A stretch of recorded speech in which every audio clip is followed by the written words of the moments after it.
Hi, class. Today we're going to be going over substance use and addictive disorders. So we'll go ahead and get started with that. So, a couple of things that are important to consider as you're thinking about these disorders. Um, the first is that, you know, the DSM-5 is different than the DSM-4 and previous versions of the DSM, and that DSM-5 has really stopped using the word addiction. Um, Obviously, we still use it pretty often in clinical practice, but the actual diagnoses no longer use that term. It used to have, used to have cocaine addiction, polysubstance addiction, but now we have a use disorder. And I think really what that distinguishes is the fact that there is a sense that there is patterning that goes on with true use disorders. So, for example, you have a man who maybe has a car accident, he starts taking OxyContin. He then becomes physically dependent on that medication because it quickly you can develop some tolerance, and eventually, if he stops using it, he'll have withdrawal symptoms. That does not necessarily mean that the man is addicted to that medication. So I think that what the DSM is trying to do is sort of tease out, that it isn't just that someone's physically addicted and that they have withdrawal symptoms, that there's a sense of patterning that occurs. When I say patterning, what that means is that people make a pattern, have a habit of using. So addiction rarely develops from one-time use. Even though we maybe have heard some myth stories that people use drugs once and they can automatically get addicted, particularly something like crack, which I think um, has that reputation. That's not how we think about it. That's not really backed up by the literature. So something to keep in mind. Yeah, there you go. The next point really is that remission is near impossible without leaving the social environment of use. So when you think about when someone is trying to stop, the people, places, and things that surround them are often opportunities to encourage them to relapse again. And so the social environment of use, whether it's someone's home, whether it's someone's work environment, um, it should be thought of really as an opportunity or likelihood that someone is going to have a chance to relapse. So oftentimes when people are getting clean, they're going to need to change something about their environment. It isn't going to be enough to just sort of make the decision to stop without changing something environmental. For many people, substance use disorders and process addictions start out as a coping mechanism. There's something about it that is helpful for dealing with some stressor that they have in their life. It works, it works, it works for a while until it stops working. And then that sort of use of the drug becomes sort of self perpetuating, where people are either um, using drugs to avoid withdrawal symptoms or they're sort of using drugs or alcohol um, because it has kind of become something that they expect, and the only way that they're sort of finding relief for the things that they're using. Problem, of course, becomes that it doesn't stop with just being a coping mechanism. It starts to create problems in people's lives. So, an example of this is something that you'll often hear in 12-step groups. It's the idea that at first the person takes the drug, then the drug takes the drug, and then the drug takes the person. So that's the idea that at first the people might be taking this to cope, but eventually they keep using because um, they need it. They find that they are physically dependent and have withdrawal symptoms, and eventually sort of pursuit and chasing after that drug ends up taking over that person's life. So you'll also want to take a look at the mental health substance use correlates that are on page 482 of the DSM. Oftentimes, these are, anxiety disorder due to the use of cocaine or something like that. So just make sure that make sure that you're aware that there are some tricky things around coding with these disorders. So, generally, substance use disorders, I'm not going to go through each of these. The DSM goes through each potential substance use in pretty explicit detail. But in general, when we talk about a substance use disorder, what it means is that we have two or more symptoms over a period of 12 months. Um, and oftentimes that involves the substance being taken in larger amounts or for longer periods of time than intended, and that there's a persistent or desire or unsuccessful efforts to curb use. So people maybe try to cut back or quit and they can't. Um, Substance use perhaps takes up large amounts of their time. They're either obtaining, they're using, they're recovering. Um, they're trying to get that next fix. Often there are physiological and psychological cravings, sort of strong urges. You know, people wake up in the morning and can't wait to have that first drink or, hit their pipe again. Often there are failing obligations. So for a lot of time, we often think of people as being kind of functional alcoholics, functional heroin users. So part of the sense of a substance use disorder from kind of healthy social use or manageable social use is that people somehow are failing in their life obligations, be it work, school, or home. Um, and that use is often going on despite any social or interpersonal problems. So their using is creating difficulty with their family, with their partner, with their jobs, and often because they spend so much time getting drugs, using, recovering from drugs, the activities that they once enjoyed are given up. People often use in physically hazardous situations. They will drink and drive, they will drop acid and then go swimming. Um, and they will keep using despite the fact that they know it exacerbates problems. And of course, there's often evidence that there is tolerance or withdrawal. So when we say tolerance, what we mean by that is the idea that over time, your body goes back to a state of homeostasis where gets used to the amount of drugs that you give it. So you have to use more in order to get the desired effect. That would be tolerance.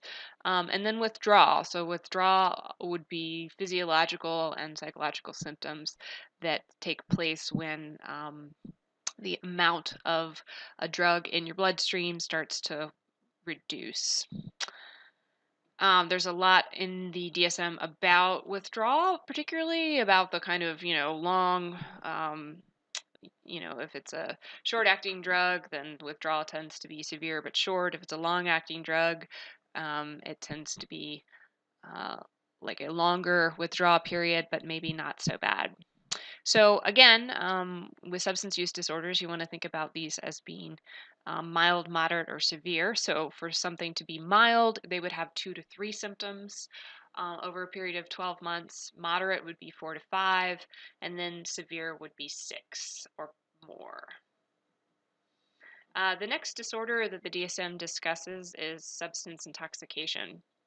So substance intoxication just means that someone recently used a substance. That it can be either a chronic or it can be acute. So someone is chronically getting drunk, you would, potentially give them a substance intoxication diagnosis. Or if it is acute, they just did it once and it led to clinically significant behavioral psychological changes. So, getting drunk once is not a reason you would maybe give someone a substance intoxication unless there are some clinically significant behavioral or psychological changes. The signs of symptoms of intoxication really vary between the symptoms.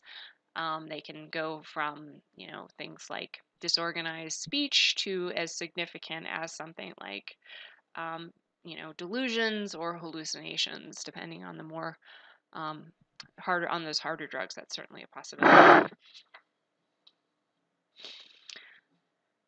And then another idea is this idea, the DSM creates this category of disorders called substance withdrawal. So this is stopping using after a period of heavy and prolonged use.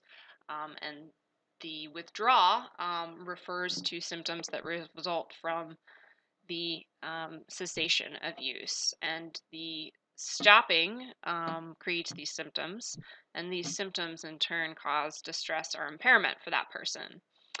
I think a couple of things to keep in mind is that the fast-acting substances have a higher potential for withdrawal.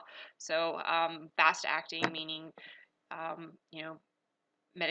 drugs like cocaine or meth, particularly, and this point is actually exacerbated depending on how people ingest the drugs. So if something is taken orally, if it's swallowed, it's a little bit slower acting than if it's injected by IV drug needles or snorted. So something to keep in mind.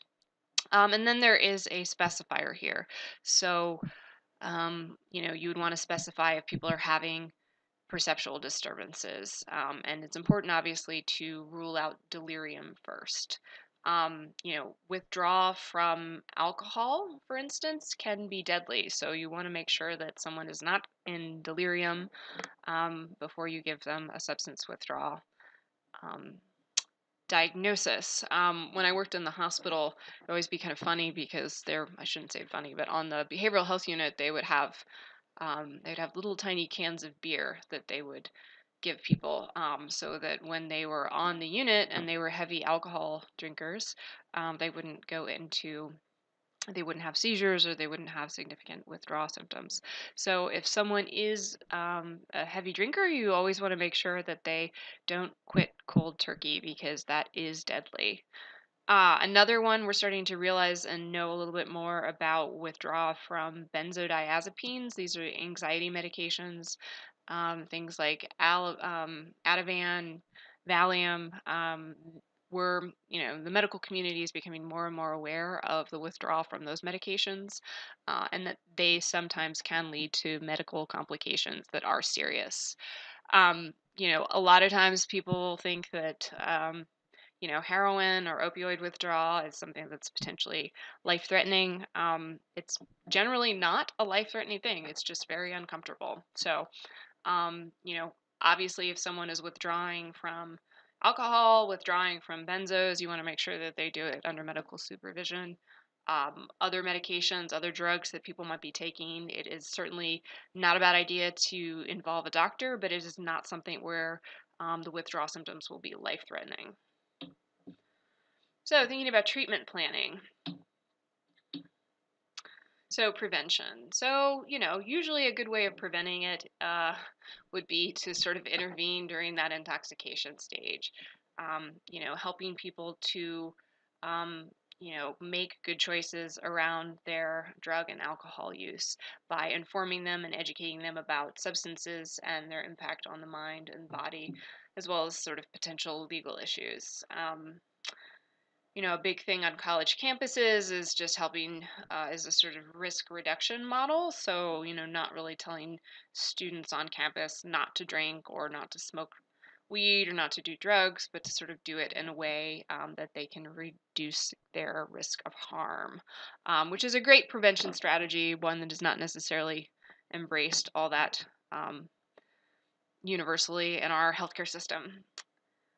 Certainly, family therapy in the cases of adolescent use, that's another good prevention tactic is, bringing the family in, helping everyone kind of be on the same page and working through potentially some of the psychological and emotional issues that might be contributing or perpetuating the continued use of a substance. And then discussion about the social environment. There used to be this drugs ad that, there's a kid and his father finds, his box of drugs and says to him, Stevie, where did you learn this? And Stevie screams back at him, I learned it from watching you, Dad. Well, certainly that is something that you want to kind of keep in mind as you're thinking about prevention, about the social environment. What are children and adolescents around? What are they watching? Um, what are their friends doing? What are they sort of seeing in the media? And that can be an important tactic for preventing the development of substance use disorder. In terms of thinking about intervention and treatment, I wouldn't assume necessarily that clients will be honest with you about their use. That's not to say that people with substance use disorders are liars or bad people. I think, historically our field has done a disservice by placing a great stigma on people who are seeking recovery. But I would not assume that if a client tells you that they stopped drinking and haven't had anything to drink since then, or they've stopped, using cocaine, you wouldn't necessarily take that at face value. Um, also assume that clients will use sort of despite the consequences. I, used to work for a mental health court, and clients knew that if they had a positive drug screen, sometimes called a hot UA, they would go to jail for a weekend. And the prospect of going to jail was certainly not enough of a deterrent to have people avoid actually using when they are in full blown substance use disorder. Um, I would also say, I don't think this is in my slide, but when someone does have a substance use disorder, you should really anticipate that there is the potential for a dual diagnosis.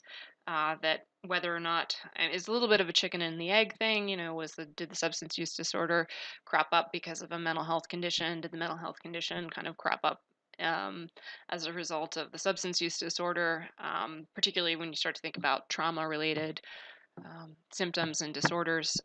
But it's hard to say, but just kind of keep that in the back of your mind that if you see one, keep your eyes peeled for the other. So like I said, the old approach was really confronting denial. It used to be that when people worked in substance use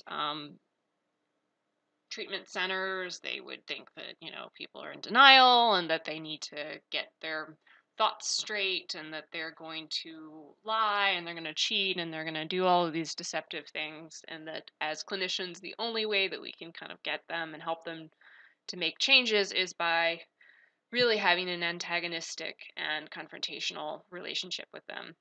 That's the old approach, sometimes called the Minnesota model. You may hear it used that way. The new approach is a much softer, gentler, and engaging way, also known as motivational interviewing. So, with motivational interviewing, you sort of roll with the client's resistance. You recognize that they are on a process of change, and that change is inevitable. And maybe a client has good reasons for maybe not being ready yet. And so your job there as the counselor is really to kind of elicit that ambivalence about their feelings regarding staying the same versus making some changes. So just know that that is a new approach in treating substance use disorders. And like I said in my story about the hot UA, you may need to consider having urinalysis for more severe substance use disorders. This is just a way of having people of having some accountability in treatment because, like I said, people have often gone years and years and have become very successful at concealing any evidence of their substance use disorders. So, moving ahead, thinking about alcohol use disorders. So, alcohol is obviously one of the most abused substances in the United States, and that abuse of alcohol involves behavioral and physical symptoms such as withdrawal, tolerance, risk behaviors, and cravings. It also has quite a few health consequences. It used to be the belief that drinking a little bit of wine every day was a good thing for you, but I think kind of recent studies that have come out from the World Health Organization have really challenged that. Um, that it isn't kind of even moderate use of alcohol can have some health impacts.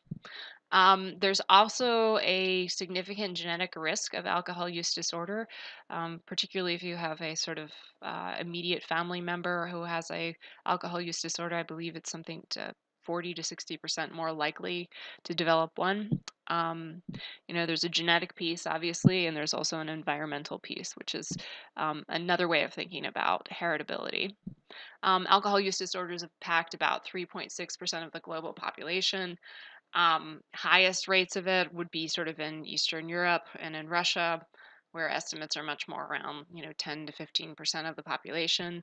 Lower levels would be, areas of Africa, areas of Asia. And the U.S. kind of, I think, falls somewhere in the middle.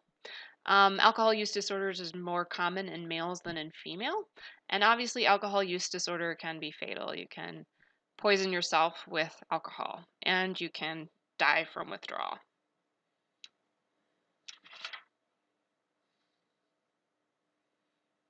And then the diagnostic criteria for alcohol use disorder includes problems controlling intake, continued use of alcohol despite problems resulting from drinking, development of tolerance, drinking that leads to risky situations, or the development of withdrawal symptoms.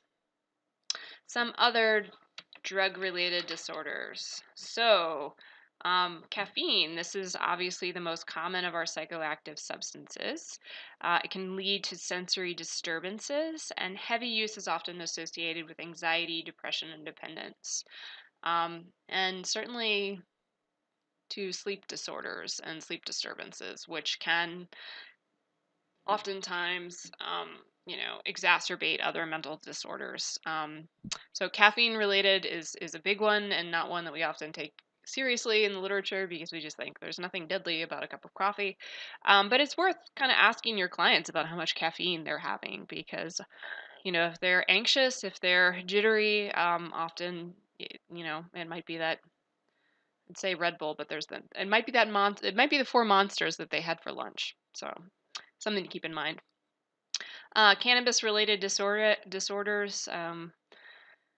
I tend to prefer the word cannabis to marijuana, although I'm not 100% good about using it. Marijuana, I think, is a term that has significant racial and ethnic stereotypes associated with it. So, as we're thinking about these disorders, we want to make sure that we're using our correct person-first language in ways that do not single out particular ethnic groups. It can often lead to impaired judgment and sensory issues. And people often will quickly build tolerance, and they require more marijuana use to um, get high. This particular class also includes any of the synthetic cannabinoid compounds, which would include things like K2 or spice. Just something to keep in mind. Clients will often minimize some of the negative effects of marijuana use. Chronic use can lead to decreased lung capacity, lower testosterone, and decreased muscle capacity. And there's also that kind of demotivation syndrome. So just something to keep in mind. And a new idea that is included in the DSM-5, which wasn't in prior issues of the DSM, is the idea that daily or near daily cannabis use can actually lead to withdrawal symptoms. So, if someone's been using daily, they've been wake and baking for the last 5 years, it's probably good to have them taper slowly. And also, obviously, with the new strains of new strains of cannabis that are out there due to the legalization, a lot more trips to the emergency room, because there has been psychosis that's often stems from cannabis use. Likewise, it's also been associated with schizophrenia, though I haven't actually read these articles, so I don't know that they're 100% great science there, but I have certainly heard reports that cannabis use has been associated with higher rates of developing schizophrenia. So something for all of us to be aware of and to look into on our own, and make our own choices around it. Moving ahead, the hallucinogenic related disorders. This is the phencyclidine disorders, so things like PCP, ketamine, the hallucinogen disorders, so things like MDMA, DMT, LSD, and Molly. These drugs are generally not considered to be physiologically addictive. And for the most part, these are considered also sometimes the safest ones. However, um, you know, uh, Molly has certainly led to some deaths of young people from dehydration and from heart problems that resulted from that use. Again, these were developed in the 50s as an analgesic. In the 1960s, they became straight drugs. And a lot of these right now are actually looked at as treatments for psychiatric medications. Right now, if you live in a big city, you can get ketamine infusions for depression. And out in California, microdosing LSD has become the treatment of choice for anxiety disorders and for depression. So we'll see where that goes. Something to know about. Inhalant related disorders. So this is a very diverse group of substances that are really characterized or sort of lumped together based on how people absorb them and take them in. Although other drugs can be inhaled, the term inhalants in particular is reserved for any of these substances like solvents, aerosols, gases, and nitrates. These are rarely, if ever, taken through any other route of administration, and they all have a hydrocarbon base. So while you might inhale cannabis smoke, you would not eat a nitrate brownie. Yeah. I would hope not. Anyway, moving on. um, Things that often people will huff is cleaning supplies, glue, gasoline, paint thinner. It's most common in adolescence, and it can actually be fatal from the first time people use it. There's a disorder called sudden sniffing death that can be a cause of death. However, in low doses, it can lead to a feeling of euphoria, floating, although long-term risk with inhalants would be a risk of tuberculosis, anxiety, depression, asthma, and bronchitis. So, if you're working in high school, middle school with teenagers, definitely pay attention. So, moving on to opioid-related disorders. So, this is the fastest growing addiction in the U.S., with the number of fatal poisonings with opioids tripling from 4,000 to 13,800 between the years 1999 to 2006. Obviously, the last couple of years, those numbers have even gone up more precipitously. Opioids can be natural, like cocaine. They can be semi-synthetic, like heroin, or they can be synthetic, like methadone. People quickly build tolerance, and overdoses may actually end up being fatal. And prescriptions of opioids, of course, have really often led people into heroin. It's become a terrible problem out there, which is something just to sort of know about. Not that you don't already know about it. Can't turn on the TV without hearing about the opioid epidemic. In terms of withdrawal, people often feel achy. There's vomiting, sweating, fever, insomnia. As uncomfortable as it is, opioid withdrawal is generally not medically dangerous. Moving on to sedative hypnotic related disorders. So these sorts of depressants can create a calming sensation. Um, Substances would include things like benzodiazepines, barbiturate-like hypnotics. If you've ever seen the movie Valley of the Dolls. And just something to keep in mind, if a client has been using benzos and want to stop, you just want to make sure that you taper. Withdrawal from benzos can lead to hallucinations, sort of physical, somatic hallucinations. Oftentimes people will feel like bugs are crawling. People often hallucinate too, so like they see things that aren't there. So just make sure you are aware of these things. Stimulant related disorders. So these obviously create feelings of euphoria and well-being. People often feel like they're powerful, that they're funny, that they're sexier than they usually are.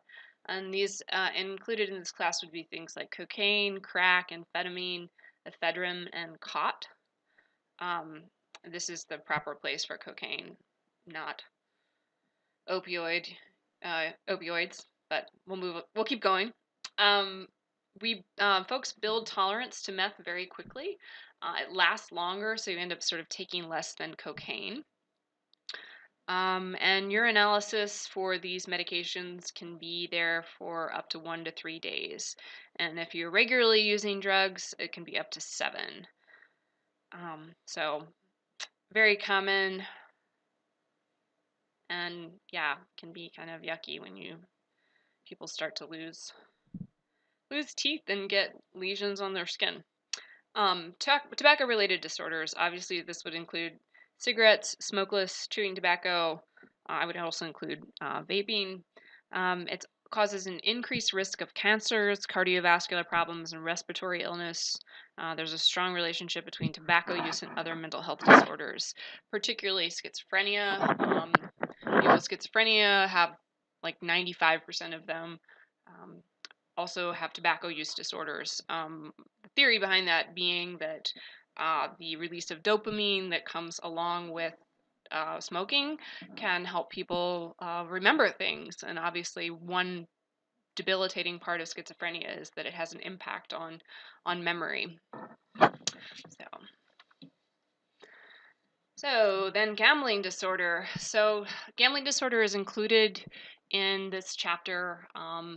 There are some other disorders that conceivably you can think of as being process addictions, but the DSM includes gambling disorders here. I would argue that some of the eating disorders could potentially fit into this chapter, but this is the one that they have included. So 4 or more symptoms in the past 12 months.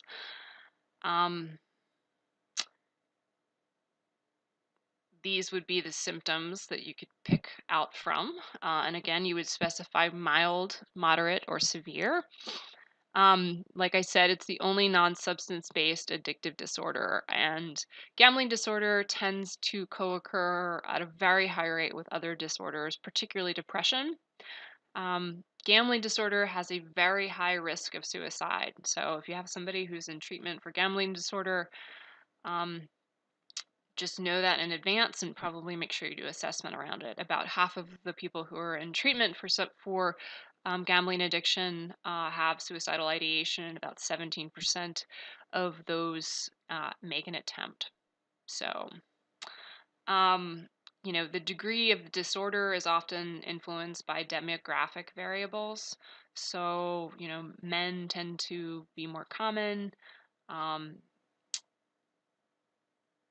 Often they are underemployed, so they have potentially considerable unstructured time in which to do things like gambling.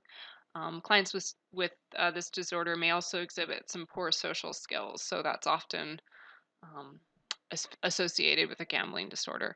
And unfortunately, many pathological gamblers never seek treatment.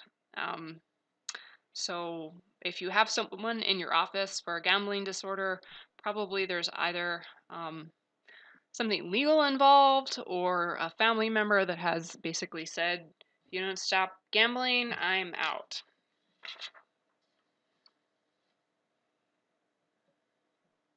So thinking about gambling disorder treatment.